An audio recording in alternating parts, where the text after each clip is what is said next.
Mesdames et messieurs, bonjour. La une, un nouveau venu vient de faire son entrée sur la liste des candidats à l'élection présidentielle.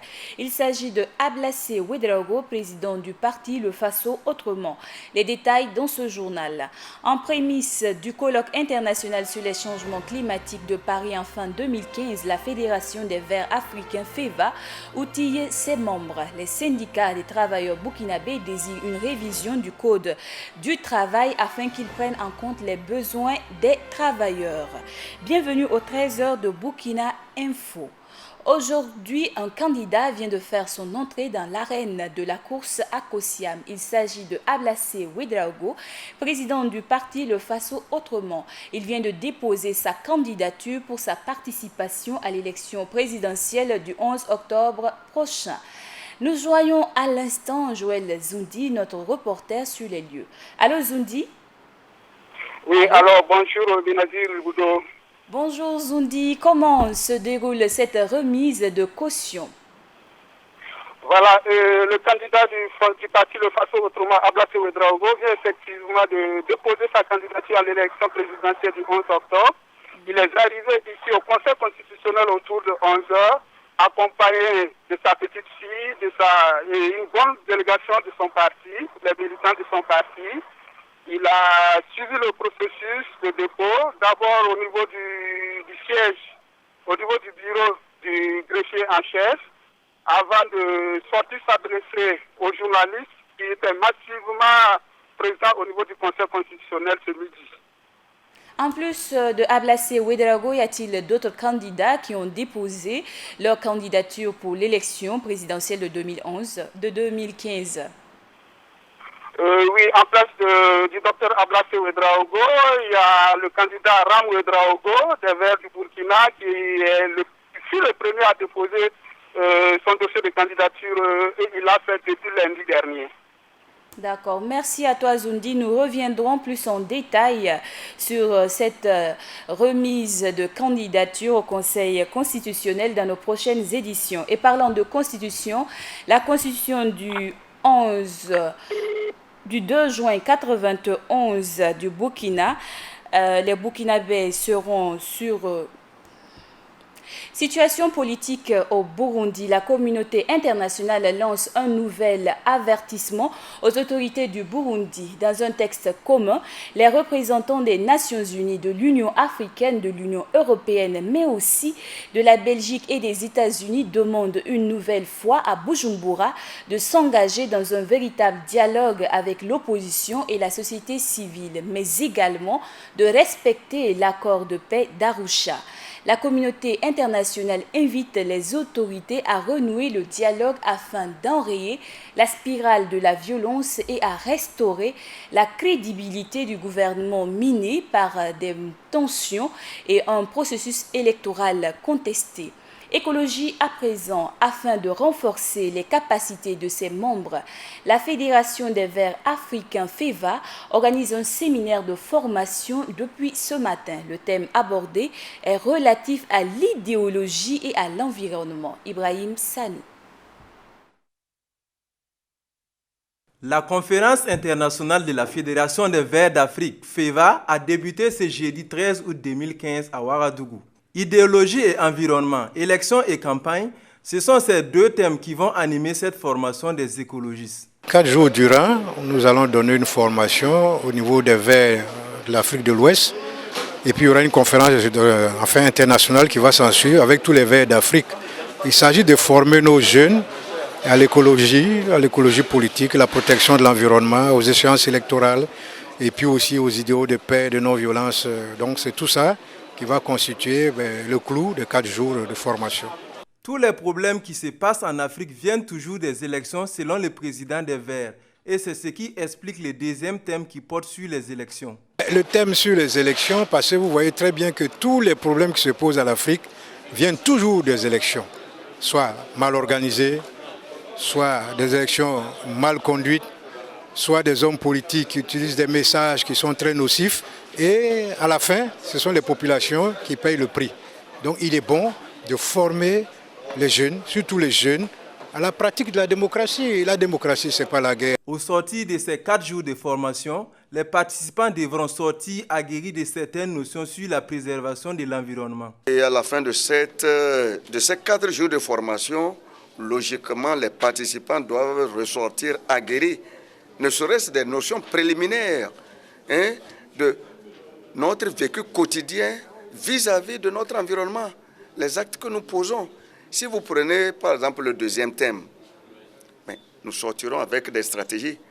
Nos collègues burkinabés écologistes auront des stratégies qui vont leur permettre, au moment venu pour la campagne électorale, de les utiliser pour qu'au finish, le président Ram soit élu président du Faso. Cette conférence prendra fin le dimanche 16 août et aura connu la participation des écologistes venus de toute la sous-région. En vue de meilleures conditions de vie et de travail, les syndicats des travailleurs du Burkina comptent réviser le code du travail qui, selon eux, comporte des lacunes. Des précisions avec Nazi Kaboré dans ce reportage de Joël Zoundi. Contrôleur de sécurité aérienne, ancien président de la Confédération syndicale burkinabé et de la Fédération internationale du transport, Nazi Kaboré, devenu expert de la législation du travail du fait de son militantisme, explique que le Code du travail est conforme aux normes internationales, même s'il comporte quelques faiblesses. La plupart des gouvernements en Afrique disent aux bailleurs de fonds, vous pouvez venir investir chez nous, nous allons réviser nos codes du travail pour vous permettre de traiter vos employés pour moins que rien. Donc ce sont des codes qui sont favorables. C'est le cas par exemple au niveau des mines. Le code minier qui a été qualifié de généreux a été voté en 2003, mais on n'a pas vu tout de suite la ruée vers l'or. C'est après, quand il y a eu l'amendement au niveau du Code du travail, que les gens ont commencé à venir. Aussi, pour Nazi Kaboré, l'actuel Code du travail est assez liberticide. Le Code a été révisé en 2008 pour accorder au milieu d'affaires la liberté d'embauche, d'emploi et de licenciement. Et en particulier, si un travailleur est licencié abusivement, le montant des dommages et intérêts ne peut pas dépasser 18 mois de salaire. D'où ces propositions pour l'améliorer. Les syndicats sont en train de travailler, les syndicats burkinabés s'entendent, à la révision de ce code. Notamment, ils pensent à sauter le verrou de 18 mois maximum pour les dommages et intérêts. On devrait laisser cela à l'appréciation des juges, surtout lorsqu'il s'agit de délégués du personnel ou de délégués syndicaux. Toujours à l'avant-garde des luttes contre les différents régimes qui se sont succédés, les mouvements syndicaux ont été attentistes pour l'insurrection des 30 et 31 octobre 2014. Mais on constate que à l'insurrection des 30 et 31 octobre, le rôle des syndicats n'a pas été, ils n'ont pas été en première ligne comme par le passé. Le Code du travail burkinabé, relu en 2008, est présentement en relecture et les organisations syndicales comptent bien l'améliorer en vue de meilleures conditions de vie et de travail. Parlons à présent de régime juridique des agents publics. Les travaux techniques de relecture de la loi numéro 013/98/AN du 28 mai 98 portant régime juridique applicable aux emplois et aux agents de la fonction publique sont achevés. Ces travaux ont concerné le système d'évaluation et des mécanismes d'avancement, les concepts de fonctionnaires et de contractuels, les questions de formation professionnelle et les statuts autonomes. Le gouvernement de la transition salue l'état d'avancement de la relecture de cette loi dont les textes d'application sont attendus en fin octobre 2015. Et l'autorité de régulation des communications électroniques et des postes ARCEP organise depuis ce matin et ce jusqu'au 12 août un séminaire de sensibilisation sur la fraude sur les appels internationaux au profit des magistrats et officiers de police judiciaire. Il s'agit à travers cette rencontre d'outiller ces acteurs afin de lutter efficacement contre le phénomène de détournement du trafic entrant. Au nombre des modules qui seront enseignés, il s'agira pour eux de connaître le marché des télécommunications et les enjeux de la gestion du trafic international. Et en marge des Journées internationales de la jeunesse, les jeunes africains sont présentement en pleine activité de réflexion afin de proposer des solutions durables pour leur engagement en vue d'une cohésion sociale dans leurs pays respectifs. Le bilan des travaux avec Max Gombré. Mobilisation et engagement des jeunes pour la paix et la cohésion sociale, c'est l'un des thèmes soumis à la réflexion des jeunes dans le cadre du colloque panafricain de la jeunesse qui se poursuit à Ouagadougou. Le but est de permettre aux participants de poser des actions concrètes dans leur pays au sortir de cette rencontre. Moi, j'anime le second groupe qui est la mobilisation et l'engagement des jeunes pour la cohésion sociale. Vous savez, dans différents pays d'Afrique, les jeunes sont un atout pour les hommes politiques, mais aussi un danger. Ils sont les acteurs et les victimes de l'insécurité et des conflits dans nos différents pays. Maintenant, cet exercice, c'est de poser la question à ces jeunes-là. Comment eux-mêmes ils pensent être les acteurs de paix dans les différents pays. Et dans la sous-région, nous sommes en train de vivre la mercénarisation de nos jeunes qui vont dans les conflits, même pas parce qu'ils croient à quelque chose, parce que c'est seulement un moyen de subsistance. Maintenant, la question est dans leur camp. Comment ils peuvent être des acteurs de paix?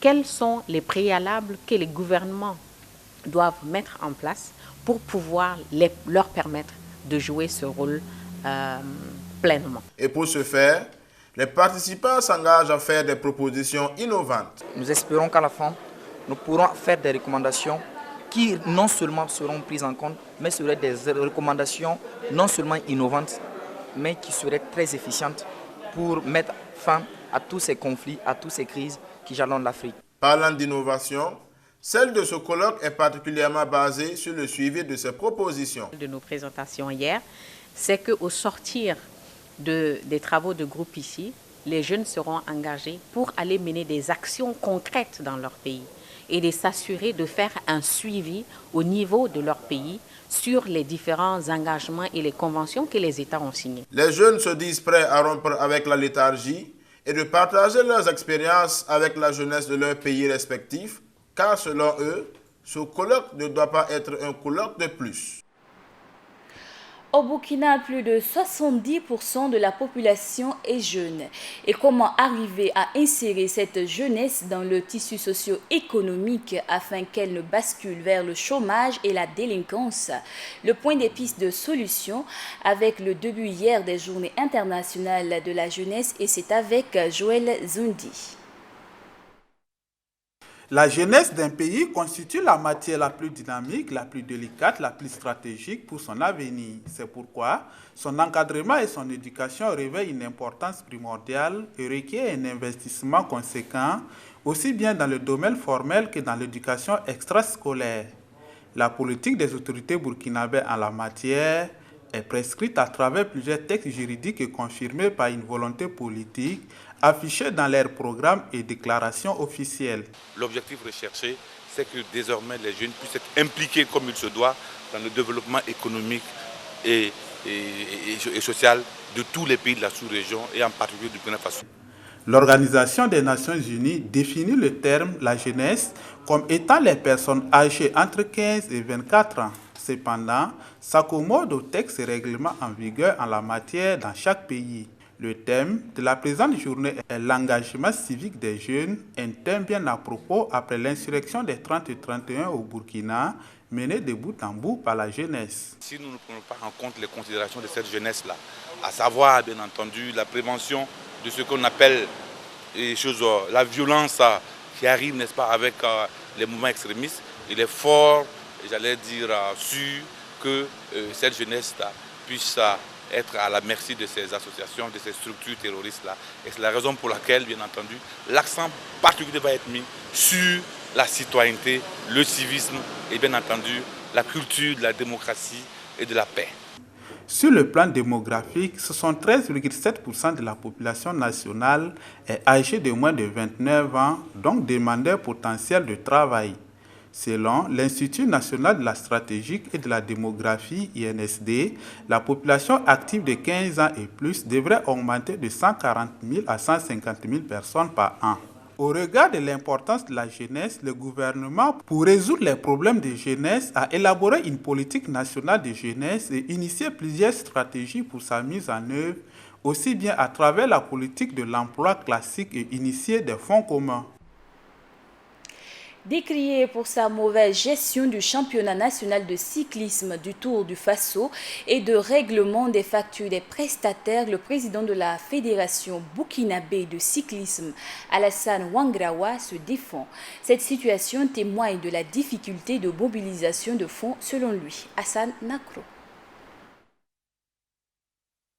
Rien ne va à la Fédération burkinabé de cyclisme. C'est du moins ce que l'on peut dire. Le président de la fédération, Alassane Ouangraoua, est à couteau tranché avec les clubs. Mauvaise gestion du championnat national du cyclisme, mauvaise gestion du Tour du Faso, des factures impayées des prestataires du Tour du Faso 2013 sont entre autres les difficultés auxquelles la fédération est confrontée. Écoutez, on me reprochait de tout et de rien. On me reprochait sur la gestion, mais le budget même n'est même pas... je n'ai que dépensé sur le budget 10 millions qui ont été débloqués sur les 36 millions. Pour le président de la fédération, pas question de parler de mauvaise gestion car la crise était prévisible. Bon, je ne pense pas parce que d'abord, pour parler de mauvaise gestion, il faut parler d'abord de pouvoir mobiliser. Si par exemple tu dois dépenser 300 millions et tu n'as que 200 millions, qu'est-ce que vous voulez que je fasse? C'est pas sorcier. Hein? Ce qui me dit, j'explique. Vous avez un budget aujourd'hui pour faire un tour de Faso. Réellement, sans quoi, il faut partir autour de 450 millions. Si vous avez 450 millions, avec ce que nous connaissons, ce que nous faisons comme organisation, nous pouvons organiser le Tour du Faso sans problème. Alors, maintenant, si vous êtes à 280 ou à 300 millions, ça commence à être difficile. Donc, voilà le problème. Quant aux plaintes relatives aux factures impayées, Alassane Ouangraoua reconnaît les faits. Les véhicules, la logistique donc, que nous devons, qu'ils ont perçu des avances, mais ce n'est pas soldé. Nous avons aussi les hôtels et bien sûr le promoteur, un promoteur qui nous aide beaucoup. Donc je vais parler de Francis Ducreux qui nous aidait avec ses cars podium et autres. Donc voilà les 3 points où, et même certains PDM n'ont pas pu être payés, mais les 3 points les plus saillants, qui ont quand même une masse importante, c'est les véhicules, l'hôtellerie et puis le promoteur.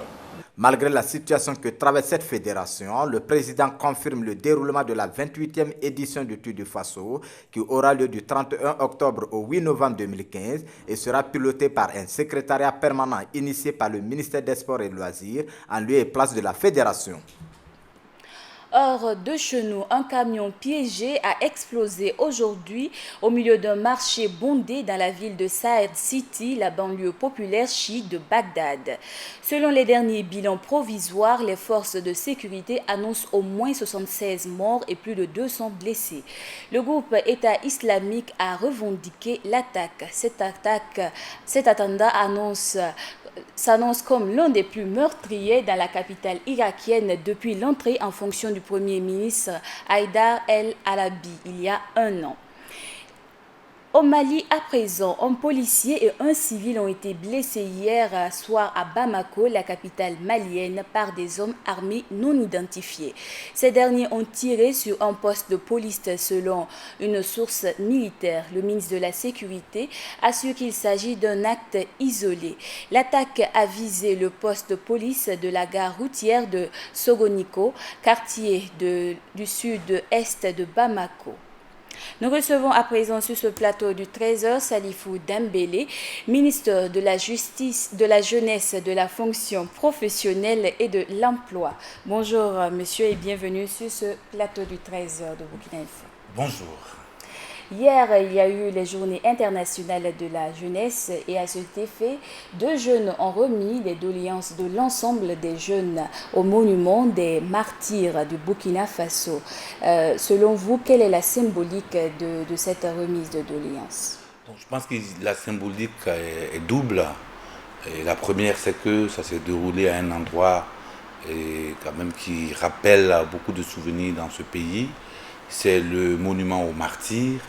Et parmi ces martyrs-là, vous savez bien que ceux-là qui nous ont quittés lors de l'insurrection populaire vont également trouver leur stèle. Ça, c'est le premier élément. Le second élément, c'est qu'il s'agissait, bien entendu, que le chef de l'État puisse être le porte-parole de l'ensemble de la jeunesse africaine lors de la prochaine Assemblée générale des Nations Unies qui va statuer sur ce que nous appelons le post-agenda 2015 sur les objectifs de développement durable. Et cet agenda-là va essentiellement mettre en place un budget pour prendre en compte les préoccupations de tous les acteurs qui sont concernés par ces objectifs-là, notamment les jeunes. Et c'est à cet effet, bien entendu, que nous saluons l'initiative de la jeunesse africaine, un document de plaidoyer qui a été élaboré par l'ensemble des jeunes du continent africain et qui est soumis à son Excellence, Monsieur le Président du Faso, pour qu'il soit leur porte-parole. Déjà, vous avez abordé le contenu de ces doléances des jeunes. Alors, en plus de faire un plaidoyer, quelles sont les actions que les jeunes ont désiré que le président du Faso défende à leur endroit au niveau des Nations Unies? En réalité, ce qu'il faut savoir, c'est que la plupart des recommandations des jeunes, n'est-ce pas, issues de leurs différentes rencontres, portent essentiellement sur leur participation effective dans la formulation des politiques et programmes qui leur sont destinés. Tout le monde en convient, dans la plupart des pays du monde, des politiques sont mises en place au profit des jeunes, mais ces politiques-là sont le plus souvent élaborées dans des choses au niveau central, sans que ces jeunes-là soient véritablement impliqués. Donc c'est la raison pour laquelle, c'est une première qu'il faut saluer, c'est un document qui émane des jeunes. Sans doute il y aura peut-être des corrections avec le politique, mais ça c'est le premier élément. Mais le second élément le plus important, me semble-t-il, c'est la question des ressources financières. Vous pouvez avoir tous les plans de développement, tous les plans d'action, toutes les activités, les plans d'activité que vous devez mener. Si vous n'avez pas un financement conséquent, vous ne pouvez pas le faire. Ce que les jeunes ont voulu démontrer à travers, n'est-ce pas, cette limite des plateformes, c'est qu'au jour d'aujourd'hui, 2 questions majeures les touchent. C'est la question de migration, les jeunes qui quittent, n'est-ce pas, les pays du sud vers le nord, et c'est la question de sécurité, avec le risque que, bien entendu, les mouvements terroristes violents ne puissent les récupérer. Voilà les 2 axes majeurs sur lesquels, n'est-ce pas, les jeunes ont souhaité que leur problème ne soit pas un problème seulement lié, n'est-ce pas, à un pays, ni à un continent, mais que c'est un problème qui est mondial. Tout ce qui est sécuritaire, bien entendu, touche pratiquement tous les pays du monde. Vous n'êtes pas sans le savoir, monsieur le ministre, que 70% de la population burkinabé est en majorité jeune et qu'au soir de la clôture des listes électorales, on dénomme 11% de ces jeunes uniquement qui sont inscrits sur les listes électorales. Alors, selon vous, est-ce le fait de ne pas avoir confiance au processus qui est mis en place pour eux afin qu'ils puissent avoir du travail, l'employabilité des jeunes, ou est-ce tout simplement par simple mesures avant-gardistes, si on peut se dire? Je pense que peut-être qu'il faut inscrire ça dans une sorte de mesure avant-gardiste. Si demain vous faites un micro-trottoir et vous demandez aux jeunes quelle est, bien entendu, leur impression, leur sentiment sur l'homme politique, vous serez déçus, c'est sûr et certain qu'on la connaît. L'homme politique n'est là que pour s'occuper de ses intérêts personnels. Donc je pense qu'il y a tout un changement de conscience, n'est-ce pas, qu'il faut que nous arrivions à mettre en place. L'homme politique est là pour servir d'abord le peuple et non se servir en premier. Et donc je pense que cette vision est toujours ancrée dans l'inconscient de pratiquement tous les jeunes, et ils se disent, si c'est pour s'inscrire et faire comme ce qui s'est passé les autres années, ça pose un problème. Et c'est là où je les invite. Parce que s'ils ont été acteurs de l'insurrection populaire, c'est eux qui sont à l'origine de cette insurrection populaire, il faut que désormais ils ne soient pas dans une position de passivité. C'est eux qui doivent impulser les choses. Ils ont eu un dynamisme. On aurait pensé, nous c'est ce qu'on aurait cru, qu'effectivement ils allaient énormément s'impliquer dans ces élections, n'est-ce pas, législatives. Mais hélas, vous venez de donner le chiffre, 11%, c'est carrément en deçà, n'est-ce pas, de nos attentes. Qu'à cela ne tienne, c'est un processus qui a commencé. Nous osons espérer, n'est-ce pas, que lors des prochaines élections législatives, la conscience, n'est-ce pas, populaire va se mettre en place et qu'ils vont comprendre que c'est eux les dirigeants de demain. Et s'ils ne s'impliquent pas, il ne faudrait pas que demain ils viennent se plaindre. Ils ont tout un boulevard devant eux, il faudrait qu'ils en profitent. Les choses doivent changer et si ça change, c'est impérativement grâce à eux. Alors, à vous jeunes, en tout cas, la balle est dans votre camp. Merci de cette adresse à l'endroit des jeunes. C'est vrai, il y a eu les assises de la jeunesse les 18 et 19 juin et où le président du Faso a signifié que la jeunesse est une richesse pour le Burkina. Et hier, tout simplement, au niveau des journées internationales de la jeunesse, il a dit la jeunesse, oui, mais sans la jeunesse, attention. Est-ce tout simplement une rhétorique de mots pour déplacer les problèmes selon vous? Non, pas du tout, pas du tout. Je pense qu'il ne fait pas de doute que le chef de l'État, les jeunes constituent une priorité. D'ailleurs, cette initiative que nous avons eue, qui n'est sans doute pas mise, n'est-ce pas, à sa place, c'est que c'est la première fois que depuis que les journées internationales de la jeunesse existent, que nous avons un colloque panafricain dédié à la jeunesse. C'est une première au Burkina Faso. Et l'initiateur, n'est-ce pas, de ce colloque panafricain, c'est bel et bien le chef de l'État. L'objectif recherché, c'était de partager l'expérience burkinabé et que les Burkinabés, les jeunes Burkinabés puissent aussi profiter de l'expérience des autres pays. Ce que nous voulons faire comprendre, ce que le chef de l'État a voulu faire comprendre, c'est qu'il est tout à fait hasardeux aujourd'hui pour un gouvernement de ne pas prendre en compte les préoccupations de plus de 60% de sa population. De plus de 60% que l'on sait que pour le service national du développement SND, seuls 5 000 jeunes sont pris sur un total de 70% de 13 millions pratiquement. Est-ce que ce n'est pas jeter une pierre dans la mare, dans cette vaste mare de jeunes qui attendent d'avoir un travail? Je suis tout à fait de votre avis. Je mets de l'eau encore dans votre vin en disant que au niveau des jeunes, le recrutement au niveau de la fonction publique, nous avons 600 000 candidats pour 10 000 postes. Donc ça veut dire que relativement minime. C'est insignifiant, c'est pas minime, c'est insignifiant. Donc ça veut dire qu'il faudrait que nous changeons de fusil d'épaule. Et changer de fusil d'épaule, quelles sont les voies vers lesquelles le gouvernement de la transition compte se diriger? C'est l'auto-emploi. C'est l'identification de créneaux porteurs. Et c'est l'auto-emploi. Le jeune ne doit plus être à l'attente d'un emploi. Il doit pouvoir porter des projets parce que ils ont, comme je dis souvent, le génie créateur est largement libéré. Ils sont capables de montrer à la face, n'est-ce pas, du monde qu'ils ont des projets et des projets innovants. Et ces projets innovants peuvent faire l'objet de financement. Moi, je prends un exemple simple. Je suis en train d'initier, au niveau de mon département ministériel, un projet de pisciculture en milieu urbain. J'aurai 100 jeunes. Pisciculture en milieu urbain, quand on sait que nos barrages sont ensablés, si on évoque encore cette problématique, alors développer de la pisciculture, c'est quand même difficile vu c'est à la maison. À la maison, c'est vous pouvez nous expliquer beaucoup plus. En fait, c'est un projet que nous sommes en train de lancer, qui a été initié au niveau du Bénin. Et donc, c'est un kit de pisciculture que nous mettons à la disposition, bien entendu, ces jeunes, et comme une sorte de mini-piscine qu'on installe chez soi, et avec tout ce qu'il faut, n'est-ce pas, comme poissons. Et bien entendu, c'est un projet pilote que nous allons lancer, parce que c'est innovant, parce qu'au Burkina Faso, nous savons très bien que le poisson est bien prisé. Poisson qui est bien prisé, mais les ressources en eau sont minimes quand même. Et ça, je suis d'accord.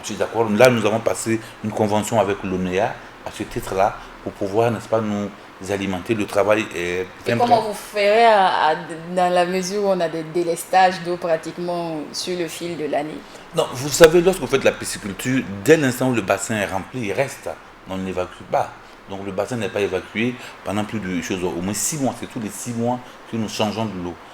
Ce ne sont pas des bassins qui sont énormes, mais ce que je veux faire comprendre dans mon propos, c'est que le jeune ne doit plus être celui qui est en attente d'emploi.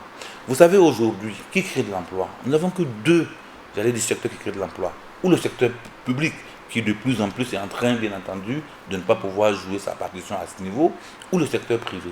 Le secteur privé aussi ne crée pas de l'emploi pour les beaux yeux d'un gouvernement. Le secteur privé crée de l'emploi parce qu'il en a besoin. Si le besoin ne fait pas sentir, on ne crée pas de l'emploi. Qu'est-ce qui nous reste? c'est l'auto-emploi. Mais l'auto-emploi suppose aussi au préalable que les gens soient certainement bien formés à un certain nombre de métiers. Nous sommes allés au Maroc, nous avons pris l'expérience marocaine et nous avons invité les Marocains à venir faire un diagnostic de notre formation professionnelle. De telle sorte que nous puissions avoir non seulement des enseignants qui soient, j'allais dire, suffisamment compétents pour pouvoir donner la formation qui se doit, et également pour mettre en place tout un processus de financement pour aider les sortants de ces écoles professionnelles-là, des écoles de formation, à pouvoir s'installer à leur propre compte. C'est ça qu'il faut que les gens comprennent. Les gens doivent comprendre une chose, un jeune qui a un projet, qu'on arrive à financer, c'est au moins 2 emplois qu'il crée. Vous voyez avec l'effet multiplicateur ce que ça peut donner. Au moins ça, on a la certitude qu'on peut le faire. Au moins ça peut pallier bien entendu ce que vous venez de dire, 5% au SND, 10% au niveau de la fonction publique. C'est pas ça qui crée un emploi, c'est pas ça. En matière de plomberie, vous n'avez pas de spécialistes. Lorsque vous voulez finir vos maisons au Burkina Faso, à qui on a recours, ce n'est pas des Burkinabés. Mais pourquoi ne pas former ces jeunes-là à ces métiers? Et donc, les métiers porteurs sont en train d'être identifiés par une étude, et nous attendons que la fin de cette étude-là, et que le gouvernement puisse mettre les moyens suffisants pour pouvoir financer ça. Avant de terminer, il y a un petit point sur lequel je veux que nous insistons. On a eu beaucoup de financement de par le passé, mais aujourd'hui, quand on veut faire une évaluation, bien entendu, et de l'impact de ces financements sur la création d'emplois, on ne peut pas le faire. C'est parce qu'on n'a jamais prévu le budget pour le suivi. Lorsque je donne 10 millions à un jeune... Le budget pour le suivi, mais le problème qui se pose présentement, c'est relatif beaucoup plus à la législation. Alors, qu'est-ce qui est fait dans ce cadre-là? Non, au niveau de la législation, on n'a pas beaucoup de difficultés à ce niveau. Le seul problème que nous avons au niveau de la formation professionnelle, c'est que les diplômes qui sont délivrés par les centres de formation professionnelle ne sont pas reconnus. On ne peut pas investir des milliards dans un centre de formation professionnelle et ne pas reconnaître ce diplôme. Ou on le ferme, ou on assume, n'est-ce pas, cette responsabilité. Donc nous allons lancer au mois de septembre prochain, il y a un décret qui va passer en conseil des ministres pour pouvoir déjà reconnaître ces diplômes-là de telle sorte que si par exemple il y a un concours, les détenteurs des diplômes de formation professionnelle puissent aussi accéder à ces concours. Ça c'est le premier élément. Le deuxième élément, me semble-t-il, n'est-ce pas, qui est très très important, comme vous l'avez dit, c'est que nous n'avons pas au Burkina Faso, et ça j'insiste là-dessus, je pense que c'est un point très très important, nous n'avons pas, j'allais dire, nous ne menons pas régulièrement une sorte d'étude, n'est-ce pas, sur l'identification de créneaux porteurs. Aujourd'hui, quand vous financez quelqu'un, on dit coupe couture ou bien coiffure. Mais il y en a plein. Et lorsque je finance quelqu'un en coupe couture, je ne suis pas certain que ce soit rentable. Or, je suis certain que si on prend, par exemple, le carrelage, on prend la plomberie, on prend les staffs. Là, vous serez en train d'exclure certains métiers. Non, je ne les exclus pas. Parce que le problème, c'est qu'il faut que, lorsque nous finançons un jeune, ça puisse contribuer, n'est-ce pas, à créer un emploi décent et surtout un emploi durable. Si c'est pour financer, pour chômer, nous avons raté, n'est-ce pas, notre vocation. Mais dans tous les cas, les jeunes, ce sont des petits génies. Ils sont capables de s'adapter et de se réadapter. Un coiffeur peut devenir demain un plombier. Effectivement. Et parlant de financement, quelles sont les conditions réelles pour les jeunes du Burkina qui, pour la majorité, sont illettrés? Comment peuvent-ils bénéficier des fonds mis en place? Je pense que vous touchez du doigt quelque chose de très très important et qui donne l'impression que la plupart des fonds qui sont mis à la disposition des jeunes ne jouent pas forcément leur rôle parce qu'une grande partie de la jeunesse pourrait en être exclue parce que, bien entendu, ne savent pas lire ou écrire. C'est la raison pour laquelle, bien entendu, nous recourons, en ce qui concerne le milieu rural, essentiellement aux associations ou aux groupements. En fait, nous évitons de financer dans le milieu rural un jeune tout seul, mais nous finançons, bien entendu, des jeunes qui sont regroupés, soit en association, soit en groupement, notamment voilà, pour tout ce qui est le secteur rural, nous mettons l'accent là-dessus. Mais nous venons d'innover cette année. Parce que pour pouvoir financer un jeune, il y a un élément qui est capital, c'est qu'il faut qu'il puisse avoir des bribes de connaissances en matière, j'allais dire, de management d'une entreprise. Dans ce cas, qu'est-ce qui est fait? Là, on fait ça en langue nationale. Nous avons commencé cette année par le Moré. En tout cas, ça va commencer au mois de septembre. Et on espère que les autres années à venir, les gouvernements qui vont arriver pourront continuer dans cette voie en formant des choses en Peul ou en Foufou, au moins dans ces trois langues-là. Voilà les deux éléments. Financement par des associations. Et puis l'introduction, n'est-ce pas, de la langue nationale en matière, n'est-ce pas, de gestion, n'est-ce pas, des entreprises, ça peut contribuer plus ou moins à impliquer davantage ces jeunes-là en milieu rural. Mais n'oubliez pas aussi, nous avons beaucoup de jeunes en milieu urbain qui ont des diplômes, qui retournent à la terre. Un gouvernement au Burkina Faso, si on réussit, n'est-ce pas, pouvoir réussir à juguler la problématique, n'est-ce pas, de l'emploi, il faudrait que nous arrivions à mettre en place une politique qui puisse faire passer, j'allais dire, l'exode rural à l'exode urbain. Je veux que tout le monde aille en brousse parce que c'est dans la terre qu'on mange le plus. Dans la terre que l'on mange au plus, et dans la terre, il faut aussi recouvrement, ce qui veut dire retour sur investissement. Alors, qu'est-ce qui est fait au niveau du ministère de la Jeunesse et de l'Emploi pour recouvrer les fonds que l'État alloue aux jeunes? Et c'est vrai que là aussi, on a eu beaucoup de difficultés, sans doute en raison, bien entendu, et des engagements que nos prédécesseurs ont dû prendre quelquefois, notamment en disant que c'est gratuit. Beaucoup de gens pensent que c'est gratuit, ne savent même pas que c'est un prêt. Moi, je pense qu'il y a un travail préalable, n'est-ce pas, qu'il est intéressant de donner à tous ces promoteurs. Et nous avons mis en place, au niveau de tous les fonds que nous avons, une structure, n'est-ce pas, qui informe les jeunes qu'il ne s'agit pas d'un don, qu'il s'agit d'un prêt. Ça, c'est le premier élément. Ce qui manquait aussi, comme j'ai dit tantôt, c'est le suivi. Lorsque vous financez un jeune à 10 millions et que vous n'allez pas voir 3 mois, 2 mois, 4 mois après ce qui se passe et que l'entreprise meurt, vous avez perdu vos 10 millions. Des fois, il faut un correctif, n'est-ce pas, qui ne coûte pas 100 000, 200 000 francs pour pouvoir redresser, n'est-ce pas, cette entreprise-là afin qu'elle puisse rembourser. Notre gros problème, c'est que sur 100 entreprises que nous créons, nous avons 80 qui n'existent plus. Alors, quel est le problème qui fait que ces entreprises disparaissent? Il n'y a pas de suivi. Les promoteurs n'ont pas compris que les 2 premières années de création d'une entreprise dans le secteur privé sont les moments les plus difficiles. C'est la raison pour laquelle, dans tout ce que nous mettons en place aujourd'hui, nous prévoyons un budget de 10% pour tous les financements, pour pouvoir accompagner les entreprises les 2 premières années, tel un bébé qui naît. Nous le portons jusqu'à ce qu'il commence à marcher. Et dès qu'il arrive à marcher en ce moment, nous le lâchons. Et puis nous sommes certains de pouvoir avoir un retour sur investissement, notamment le remboursement du prêt qui a été accordé. Alors, monsieur le ministre, votre dernier mot à l'endroit de tous les jeunes qui nous suivent présentement sur Burkina Info. Je pense que les jeunes constituent aujourd'hui, j'allais dire, le socle de développement de tous les pays.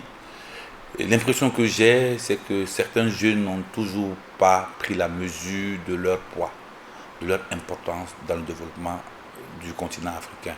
Et à ce titre, n'est-ce pas, je lance un appel pour ces jeunes-là, pour qu'ils puissent avoir un changement, j'allais dire, pas de mentalité, mais une prise de conscience sur le fait qu'ils ne doivent plus demeurer dans une position de passivité.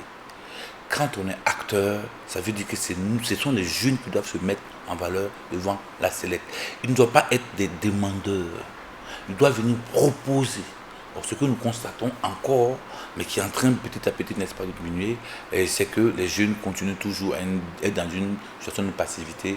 En tout cas, je les invite à faire montre, n'est-ce pas, à la suite de l'insurrection populaire, qu'ils ne sont plus ce qu'on pensait, n'est-ce pas, qu'ils étaient, et qu'ils sont l'avenir du continent et l'avenir du monde.